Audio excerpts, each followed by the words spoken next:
আগের ভিডিওতেই তুমি চিপস সংক্রান্ত সমস্যার সমাধান করেছ। সমাধান করা শেষ হতে না হতেই রাজার প্রিয় পাখিটি উড়ে আসলো এবং রাজার কানে কানে কিছু বলতে লাগলো। এইসব দেখে তুমি বিরক্ত হলে, তাই তুমি রাজাকে জিজ্ঞেস করলে পাখিটি কি বলছে। রাজা বললেন, পাখিটি বলছে এই সমস্যাটি অন্য আরেকভাবেও সমাধান করা সম্ভব। এই পাখির কাছ থেকে উপদেশ নিতে তুমি অভ্যস্ত না, তাই একটু বিরক্তির সাথে তুমি বললে, যদি পাখিটি এত জানে তাহলে তাকে এই সমস্যার সমাধান করতে বলুন। শুনে পাখিটি রাজার কানে কানে ফিস ফিস করে কিছু একটা বলল এবং তা শুনে রাজা বললেন, পাখির হয়ে লেখালেখির কাজ আমিই করব, কারণ তার হাত নেই এবং সে চক ব্যবহার করতে জানে না। পাখিটি আবার রাজার কানে কানে কিছু বলল। শুনে রাজা বললেন, চলো সমাধান বের করার জন্য এই সমীকরণগুলোর একটি ব্যবহার করি। আমরা এই নীল রঙে লেখা সমীকরণটি ব্যবহার করে সমাধান বের করব। যদি এই সমীকরণ থেকে আমরা m এর মান বের করতে চাই, তাহলে প্রথমেই সমীকরণের উভয় পক্ষ থেকে 400W বিয়োগ করতে হবে। তাহলে থাকলো 100m। বাম পক্ষ থেকে 400W বিয়োগ করলে এই 400W বাদ যাচ্ছে। যদি ডান পক্ষ থেকে 400W বিয়োগ করি, তাহলে সমান সমান হবে ঋণাত্মক 400W যোগ 1100। আগের সমীকরণের উভয় পক্ষ থেকে 400W বিয়োগ করে আমরা এটি বের করেছি। এবার m এর মান বের করার জন্য উভয় পক্ষকে 100 দিয়ে ভাগ করলেই হবে। তাহলে আমরা উভয় পক্ষের সকল রাশিকে 100 দিয়ে ভাগ করব। তাহলে থাকছে m সমান ঋণাত্মক 400 ভাগ 100 সমান ঋণাত্মক 4W। 1100কে 100 দিয়ে ভাগ করলে হয় 11 যোগ 11। W এর সাপেক্ষে m এর মান কত হবে তা আমরা বের করে ফেলেছি। রাজাকে অনুবাদক হিসেবে ব্যবহার করে পাখিটি এই কথাগুলোই বলছে। আমরা m এর এই মান প্রথম সমীকরণে বসাতে পারি। তাহলে শেষ পর্যন্ত আমাদের হাতে এক চলক বিশিষ্ট শুধু একটি সমীকরণই থাকবে। রাজা পাখির কথা মতো লেখা শুরু করল। রাজা প্রথম সমীকরণের দিকে তাকালেন এবং বললেন, 200 গুণ, পাখিটি বলেছে, দ্বিতীয় সমীকরণ থেকে পাওয়া m এর মান এখানে বসাতে হবে। m সমান ঋণাত্মক 4W যোগ 11।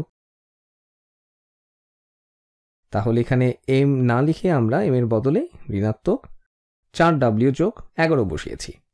তারপর বাকি অংশ যোগ 300W সমান 1200।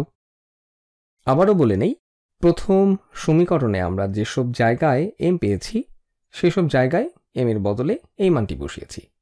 তুমি হয়তো মাথা চুলকাচ্ছ আর ভাবছ, এটি করা কি সঠিক হয়েছে? এর ফলে কি প্রাপ্ত উত্তর অপনয়ন পদ্ধতিতে পাওয়া উত্তরের মতোই হবে? একটু ঠান্ডা মাথায় চিন্তা করে দেখো। আবারও পাখিটি রাজার কানে কানে কিছু বলল। রাজা আবারও অঙ্ক করা শুরু করলেন। এখন এটি এক চলক বিশিষ্ট একটি সমীকরণ।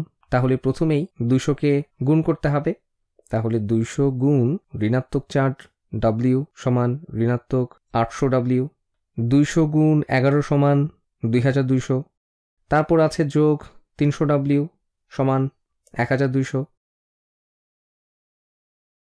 এখন এখান থেকে W এর মান বের করতে হবে। আগে এই ঋণাত্মক 800W ও 300W যোগ করে নেই। কোনো কিছু ঋণাত্মক 800 গুণ যোগ তার 300 গুণ সমান ঋণাত্মক 500W।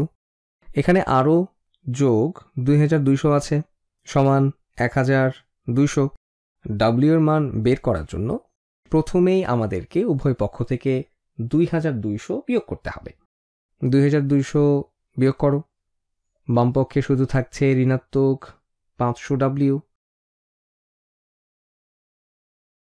ডান পক্ষে থাকবে ঋণাত্মক 1000। সহজেই হয়ে যাবে মনে হচ্ছে। আমরা যদি উভয় পক্ষকে ঋণাত্মক 500 দিয়ে ভাগ করি, তাহলে আমরা পাই W সমান 2। একজন নারী কয় প্যাকেট চিপস খেতে পারবে সেটির সমাধান আর আগের সমাধান একই। অপনয়ন পদ্ধতিও যখন আমরা সমাধান করেছি তখনও একই উত্তরই এসেছিল। তাহলে বলা যায়, অন্তত এই উদাহরণটির জন্য হলেও পাখিটির বলা প্রতিস্থাপন পদ্ধতিতে পাওয়া উত্তর অপনয়ন পদ্ধতিতে পাওয়া উত্তরের মতোই সঠিক। প্রথমবার আমরা অপনয়ন পদ্ধতিতে বের করেছিলাম কে কত প্যাকেট খেতে পারে সাধারণত। এখন যদি তুমি বের করতে চাও একজন পুরুষ সাধারণত কত প্যাকেট চিপস খেতে পারে, তাহলে আগে যেভাবে বের করেছিলে ঠিক সেই পদ্ধতিই আবার ব্যবহার করতে পারো। তুমি একটি চালকের মান জানো, এই মান যে কোনো একটি সমীকরণে বসিয়ে দিলেই এম এর মান বের হয়ে যাবে। সঠিক উত্তর বের হয়েছে কিনা সেটি নিজে নিজে পরীক্ষাও করতে পারো। এই সমীকরণে মান বসালেই সবচেয়ে সহজে এম এর মান পাওয়া যাবে, কারণ এখানে আগেই বলা আছে এম এর মান কত কত হতে পারে।